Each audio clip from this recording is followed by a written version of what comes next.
Hi అండి. అందరికీ నమస్తే. నా పేరు Chandini and welcome back to tarot sisters YouTube channel. So, ఈరోజు టారో రీడింగ్ టాపిక్ వచ్చేసి మీ పర్సన్ మిమ్మల్ని ఇప్పటివరకు బాధపెట్టిన విషయంలో ఏమన్నా బాధపడుతున్నారా? రిగ్రెట్ ఫీల్ అవుతున్నారా? వారి ఫీలింగ్స్ ఏంటి అనేది నేను చెప్పబోతున్నాను. సో, వీడియో ఎక్కడ స్కిప్ చేయకుండా కంప్లీట్‌గా వినండి. అండ్ వీడియో చూస్తున్నంత సేపు మీ పర్సన్ గురించి ఎక్కువగా ఆలోచించండి. సో, మీ ఇద్దరి ఎనర్జీస్ అనేవి కనెక్ట్ అయ్యి దానికి రిలేటబుల్ ఆన్సర్స్ కూడా నాకు యూనివర్స్ ప్రొవైడ్ చేస్తుంది. ఆల్సో నేను చెప్పబోయేది జనరల్ రీడింగ్ కాబట్టి మీకు 50-80% అయినా తప్పకుండా రెజొనేట్ అవుతుంది. ఇన్ కేస్ రెజొనేట్ అవ్వట్లేదు అని మీకు అనిపిస్తే కనుక ఆ పాయింట్‌ని స్కిప్ చేసేయొచ్చు. No problem. ఇంకెందుకు ఆలస్యం రీడింగ్‌లోకి వెళ్ళిపోదాం. Universe please provide a message for my collective regarding their partners regret thoughts. Universe ఈ వీడియో చూస్తున్న మా వ్యూవర్కి వారి పర్సన్ ప్రెజెంట్ ఫీలింగ్ ఏంటో మాకు చెప్పండి. సో, ఈ రీడింగ్‌ని క్లెయిమ్ చేసుకోవాలనుకుంటే కమెంట్ సెక్షన్‌లో I claim it and thank you universe అని కూడా కమెంట్ చేసేయండి. So, first card 6 of swords ఏం చెప్తుందంటే మీ పర్సన్ ఒక ట్రాన్సిషన్‌లో ఉన్నారు. అంటే వారు చేసిన మిస్టేక్స్ ఉంటాయి కదా! మిమ్మల్ని బాధ పెట్టిన విషయం అయ్యుండొచ్చు. ఆర్ వారి బిహేవియర్ రాంగ్ అని తెలుసుకొని వచ్చిన ఈ టైం అనేది మార్చుకోవాలి. అంటే ఈ టైంలో తెలుసుకున్నారు కదా!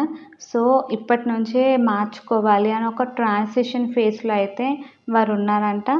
అండ్ పాజిబుల్‌గా వారికున్న డిఫికల్ట్ సిట్యుయేషన్ నుంచి కూడా దూరంగా వెళ్ళడానికి ట్రై చేస్తున్నారు. అండ్ కొంచెం ఎమోషనల్ వెయిట్ కూడా ప్రెజెంట్ ఫీల్ అవుతున్నారంట. అంటే ఇప్పటి వరకు ఎంత మిమ్మల్ని బాధ పెట్టారో, ఎన్నెన్ని మాటలు అనేసారో అన్నది ఒకసారికి మళ్ళీ ఆలోచించి గుర్తు తెచ్చుకునేసరికి వారికి ఎమోషనల్ వెయిట్ అనేది అంటే చాలా భారంగా అనిపిస్తుంది. ఆ వెయిట్ అనేది ఎంత ఇబ్బంది పెడుతుందంటే వారు సరిగ్గా ఉండలేకపోతున్నారు. అండ్ ఆ విషయంలో కొద్దిగా మూవ్ ఆన్ అవ్వడానికి కూడా ట్రై చేస్తున్నారు. అంటే ఒక పాజిటివ్‌గానే మూవ్ ఆన్ అవ్వాలి. ఇక మీదటి నుంచి మళ్ళీ అలాంటి బిహేవియర్‌ని అసలు చూపించకూడదు. మిమ్మల్ని ఏ మాట అనకూడదు. చిన్నదానికి ఎక్కువగా రియాక్ట్ అవ్వకూడదు. మిమ్మల్ని ఊరికనే ఏదో ఒక మాట అనేస్తున్నారు కదా! ఏదో ఒక మిస్టేక్ మీరు చేసి ఉండొచ్చు. చేయకపోయినా సరే వారికున్న స్ట్రెస్‌లో, కోపంలో అనేసిన మాటల వల్ల వారి ఇక మీదటి నుంచి అలా బిహేవ్ చేయకూడదని ఒక డెసిషన్ తీసుకున్నారు. అండ్ దాని నుంచి కూడా మూవ్ ఆన్ అవుదాము. ఇంకా లైక్ చేసినవి అన్నీ కూడా వాటిని మర్చిపోయి అంటే మర్చిపోయి అంటే కంప్లీట్‌గా మర్చిపోయి కాకుండా దాన్నయితే మైండ్‌లో పెట్టుకొని ఇక మీదటి నుంచి మంచిగా ఉండాలి అనైతే అనుకుంటున్నారు. మీ వైపు నుంచి కూడా ఒక ఫర్‌గివ్‌నెస్ అనేది ఎక్స్‌పెక్ట్ అయితే చేస్తున్నారు. వారు పాస్ట్‌లో బిహేవ్ చేసిన పద్ధతి, మీతో నడుచుకున్న తీరు అవన్నిటికి మీరు చాలా బాధపడుతున్నారు కదా ప్రెజెంట్. సో, ఆ విషయానికి కూడా మీరు ఫర్‌గివ్ చేస్తారేమో అనే ఒక హోప్‌తో అయితే ఉన్నారంట. మీ రిలేషన్‌షిప్‌కి ఒక స్టెబిలిటీ అనేది ఇప్పటి వరకు వారు అంటే స్టెబిలిటీ అంటే కమిట్మెంట్ కూడా అయ్యుండొచ్చు. మీతో లైఫ్ లాంగ్ ఉంటాను అని కూడా ఎప్పుడు మీకు గ్యారంటీ ఇవ్వకుండా ఎప్పుడు లైక్ అంటే ఎప్పుడన్నా అటువంటి టాపిక్ వచ్చినప్పుడు కొంచెం తప్పించుకోవడం అలాంటివి ఏమన్నా చేసుంటే అవి వాటి నుంచి కూడా ఇక మీదటి నుంచి ఆ విషయంలో కూడా కొంచెం స్టెబిలిటీ అనేది ప్రొవైడ్ చేయాలి రిలేషన్‌షిప్‌లో. అంటే మీకు ఒక కమిట్మెంట్ ఇద్దాము అని. వారి వైపు నుంచి లవ్ అండ్ కేరింగ్ ఎప్పుడు బాగా చూపిస్తారు మీకు. ఫ్యూచర్ కూడా వారు మీతోనే స్పెండ్ చేయాలనుకుంటున్నారని కూడా వారు మీకు చెప్పాలని ట్రై చేస్తున్నారంట. అండ్ వారి మైండ్‌లో కూడా అదుంది. ప్రెజెంట్ కూడా వారి బిహేవియర్ చేంజ్ అవ్వడానికి కొంచెం మీ నుంచి దూరం కూడా ఉండే ఛాన్సెస్ ఉన్నాయి.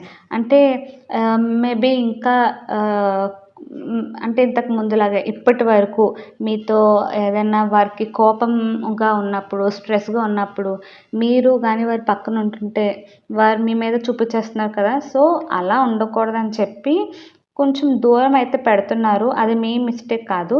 జస్ట్ మళ్ళీ ఎక్కడ వారు కోపాన్ని మీ మీద చూపించేస్తారో అని చెప్పి కొంచెం దూరం అయితే పెడుతున్నారు అంటే ఈ టైంలో. అండ్ ఇలాగా ఎప్పుడైతే కొంచెం దూరం పెడుతున్నారో ఆ టైంలో నేర్చుకుంటారు కూడా ఎలా బిహేవ్ చేయాలి, మీతో ఉన్నప్పుడు ఎలా కంట్రోల్ చేసుకోవాలి అన్న దాని మీద కూడా వర్క్ చేస్తున్నారు. మీకెలా అయితే రిలేషన్‌షిప్‌కి ఒక కమిట్మెంట్, స్టెబిలిటీ అనేది ప్రొవైడ్ చేయాలనుకుంటున్నారో, అదే విధంగా వారి మైండ్ కూడా ఇప్పటి వరకు అటు ఇటు కాకుండా ఫర్ ఎగ్జాంపుల్ మీకు పెద్ద ప్రయారిటీ ఇవ్వకుండా ఎవరికో ప్రయారిటీ ఇవ్వడం, లేకపోతే మీరేదన్నా అడుగుతున్నా చేయకుండా ఉండడం, వారి ఫీలింగ్స్‌కి ఎక్కువగా ప్రయారిటీ ఇచ్చుకోవడం లాంటివి చేసుంటే, ఆ విషయంలో కూడా మైండ్ అనేది స్టేబుల్‌గా ఉంచడం ఆర్ డెసిషన్స్ కూడా మంచిగా బ్యాలెన్స్‌డ్‌గా స్టెబిలిటీ అనేది ఉంచాలని కూడా అనుకుంటున్నారు. మిమ్మల్ని ఎంత బాధ పెట్టారో ఆ విషయంలో కూడా ఇందాక నేను చెప్పినట్లు ఆహ్, ఇన్ చాలా పశ్చాత్తాపంతో ఉన్నారు. దాన్ని చాలా టైట్‌గా హోల్డ్ చేసుకున్నారు కూడా. అంటే మీ వైపు మిస్టేక్ లేకపోయినా సరే, వారి వైపు మిస్టేక్ ఉంది కదా! సో, అది రియలైజ్ అయ్యి ఎందుకలా బిహేవ్ చేశాను అని ఇలా చాలా ఎక్కువగా ఓవర్ థింకింగ్ అయితే చేసుకొని, గిల్ట్‌తో చాలా సఫర్ అవుతున్నారు. పాస్ట్‌లో జరిగిన సిట్యుయేషన్స్ నుంచి అయితే మూవ్ ఆన్ అవ్వలేకపోతున్నారు. అంటే ఇందాక మూవ్ ఆన్ అవ్వడానికి ట్రై చేస్తున్నారని చెప్పాను. బట్ ఇక్కడ 4 ఆఫ్ పెంటాకిల్స్ ఏం చెప్తుందంటే, వారు ట్రై చేస్తున్నా సరే ఇంకా ఇంకా ఎక్కువగా అవే పాస్ట్‌వే గుర్తొస్తున్నాయి. అంటే మీ పర్సన్‌లో ఒక చేంజ్ అనేది కనిపిస్తుంది. ఆహ్, అంటే అంత ఈజీగా ఎవరికీ వారు చేసిన మిస్టేక్స్ అనేవి రియలైజ్ అవ్వలేరు. అండ్ మార్చుకోవాలని అనుకోరు. బట్ మీ పర్సన్ ఏంటంటే రియలైజ్ అయ్యారు. అండ్ అంత బాధపడుతున్నారంటే వారి మిస్టేక్‌ని చాలా బాగా తెలుసుకొని ఇక మీదట నుంచి అలా ఉండకూడదు అన్నట్టుగా ఇక్కడైతే క్లియర్‌గా తెలుస్తుంది. అండ్ ఫర్దర్‌గా మళ్ళీ ఇలాంటివి చేస్తే మీరు బాధపడేదానికంటే వారు ఎప్పుడైతే మళ్ళీ రియలైజ్ అవుతారో చూడండి, అప్పుడు ఇంకా ఎక్కువ సఫర్ అవుతున్నారు కదా! అందుకని అలాంటివి చేయకూడదని కూడా ముందు జాగ్రత్త అనేది తీసుకుంటున్నారు. ప్రెజెంట్ మీకు ఎక్కువగా వారికున్న ఎమోషనల్ కనెక్షన్‌ని, రిఫ్లెక్షన్‌ని చూపించకపోవచ్చు. అంటే వారికి మీ మీద ప్రేమ ఉన్నా అంటే మీ మీద ఉన్న ఫీలింగ్స్ ఉంటాయి చూడండి, అవి మీకు పెద్దగా చూపించకపోవచ్చు. బట్ అవెందుకు అలా అవాయిడ్ చేస్తున్నారంటే మరీ ఓవర్ ఎమోషనల్‌గా ఉన్నా సరే వారి బిహేవియర్ అనేది కరెక్ట్‌గా ఉండదు అని వారికైతే అనిపిస్తుంది. అందుకని ఏం డెసిషన్ తీసుకున్నా, ఏం ఆలోచిస్తున్నా చేసే పనన్నా సరే చాలా లాజికల్‌గా థింక్ చేయడానికి ట్రై చేస్తున్నారు. ఏ సిట్యుయేషన్ వచ్చినా సరే అది ఫస్ట్ ఎలా హ్యాండిల్ చేయాలి అన్న దాని మీద కాన్సంట్రేట్ చేస్తున్నారు. వారికున్న ఎమోషన్స్‌ని పక్కన పెట్టేసి, అంటే ఇన్ కేస్ ఏదన్నా డిఫికల్ట్ సిట్యుయేషన్ వచ్చిందా, వారికి బాధ, కోపం అనేది వచ్చినా దాన్ని హోల్డ్ చేసి ఆ సిట్యుయేషన్ ఎలా ఓవర్‌కమ్ చేయాలి, ఎలా దాని నుంచి బయటపడాలి అన్న దాని మీదైతే ప్రెజెంట్ కాన్సంట్రేట్ చేస్తున్నారు. అందుకే మీకు పెద్దవారి ఎమోషన్స్ కూడా కనిపించకపోవచ్చు ఈ మధ్య. సో, వారికైతే డీప్ డౌన్ చాలా కేర్ చెయ్యాలి మీకు. అంటే మీకు ప్రతి టైంలో మీ పక్కనే ఉండేటట్టు, ప్రతి విషయానికి చాలా ఎక్కువ కేరింగ్ చూపించాలి అని ఉన్నా సరే హోల్డ్ అయితే చేసేసుకుంటున్నారు. వారికైతే అంత ఓవర్ థింకింగ్ అయిపోయింది. రిగ్రెట్ కూడా ఎక్కువగా అయిపోయింది. ఇన్ కేస్ ఎవరి దగ్గరైనా సరే సజెషన్ కావాలి అనుకున్నా సరే రెడీగా ఉన్నారు తీసుకోవడానికి. సజెషన్ అంటే సలహా ఎవరి దగ్గర నుంచన్నా అసలు వారు ఎలా ప్రవర్తించాలి, ఒక రిలేషన్‌లో ఉన్నారంటే వారి పార్ట్నర్‌తో అసలు ఎలా బిహేవ్ చేయాలి అన్నది తెలుసుకోవాలి కదా! ఇన్ కేస్ మీ పర్సన్‌కి అంత ఐడియా లేకపోతే ఆర్ ఆల్రెడీ ఐడియా ఉన్నా సరే ఒక గైడెన్స్ అయితే కావాలనుకుంటున్నారు ఈ విషయంలో. ఒక సజెషన్ అనేది మేబీ వారి ఫ్రెండ్స్ నుంచి అడగొచ్చు, ఫ్యామిలీ మెంబర్స్ నుంచైనా తెలుసుకోవచ్చు. ఎలాగ బిహేవ్ చేయాలి అసలు పార్ట్నర్‌తో అన్నది తెలుసుకుంటున్నారు. ఇక్కడైతే హెరోఫెంట్ అదే చెప్తుంది. కొన్ని లెసన్స్ అనేవి తెలుసుకున్నారు. అంటే ఇప్పటివరకు వారు చేసిన మిస్టేక్స్ అయ్యుండొచ్చు. పాస్ట్ సిట్యుయేషన్స్ నుంచి ఒక గుణపాఠం అంటారు కదా! అలాగా వారికైతే తెలుస్తుంది. అండ్ అలాంటివి చేయకూడదు అని ఎప్పుడైతే వారికి అనిపించిందో ఆ టైంలో సజెషన్స్ అనేవి కూడా తీసుకుంటున్నారు. వాటిని ఎలాగ కరెక్ట్ చేయాలి, ఇక మీదట నుంచి ఎలా ఉండాలి, అండ్ ఏవైతే వారు చేశారో మిస్టేక్స్ వాటిని ఎలా కరెక్ట్ చేయాలి అన్న దాని మీద కూడా వర్క్ చేస్తున్నారు. సో, ఓవరాల్‌గా యూనివర్స్ అయితే ఏం చెప్తుందంటే మీ పర్సన్ మిమ్మల్ని ఎంత బాధ పెట్టారు అన్నదైతే రియలైజ్ అయ్యారు. దానివల్ల చాలా పశ్చాత్తాపంతో ఉన్నారు.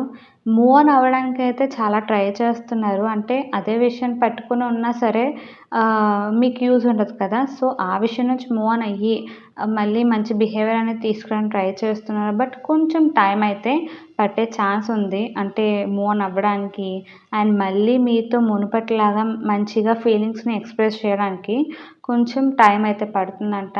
సో, ప్రెజెంట్ మీతో పెద్దగా అటాచ్ అవ్వట్లేదు అనుకోని మీరు బాధపడనవసరం లేదు. వారికైతే ఎక్స్‌ప్రెస్ చేయడానికి కూడా స్ట్రగుల్ అయితే ప్రెజెంట్ ఫీల్ అవుతున్నారు. అండ్ వారు చేసిన మిస్టేక్స్‌ని కూడా కరెక్ట్ చేయడానికి ఎవరి దగ్గర నుంచో సలహా కూడా తీసుకోవడానికి రెడీగా ఉన్నారంట.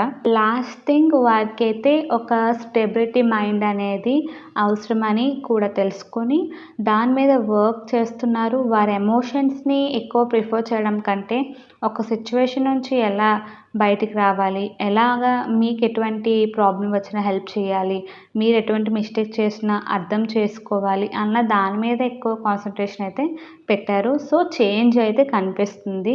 ఎప్పుడు మీకు పాజిటివ్ అనేదే జరుగుతుంది మీ లైఫ్‌లో అండ్ మీ రిలేషన్‌షిప్‌లో కూడా. సో, అందుకే మేనిఫెస్టేషన్ అనేది చేసుకోండి. యూనివర్స్‌కి ఎక్కువ థాంక్‌ఫుల్‌గా ఉండండి. మీకు ఏం విషెస్ ఉన్నాయి మీ లైఫ్‌లో, ఏం కోరికలు ఉన్నాయో అవి ఎక్కువగా తలుచుకుంటూ ఉండండి. పాజిటివ్‌గా అనుకుంటూ ఉండడం వల్ల తప్పకుండా యూనివర్స్ వాటిని విని దాన్ని యాక్సెప్ట్ చేసి మీకు ప్రొవైడ్ అయితే చేస్తుంది. అంటే మీ కోరికలైతే తప్పకుండా నెరవేరుతాయి. అంతేనండి. ఈరోజు మీరు విన్న ఈ టారో రీడింగ్ ఎంతవరకు నచ్చిందో తప్పకుండా కమెంట్ చేసేయండి. అండ్ ఈ రీడింగ్‌ని క్లెయిమ్ చేసుకోవాలనుకుంటే కమెంట్ సెక్షన్‌లో I claim it and thank you universe అని కమెంట్ చేసేయండి.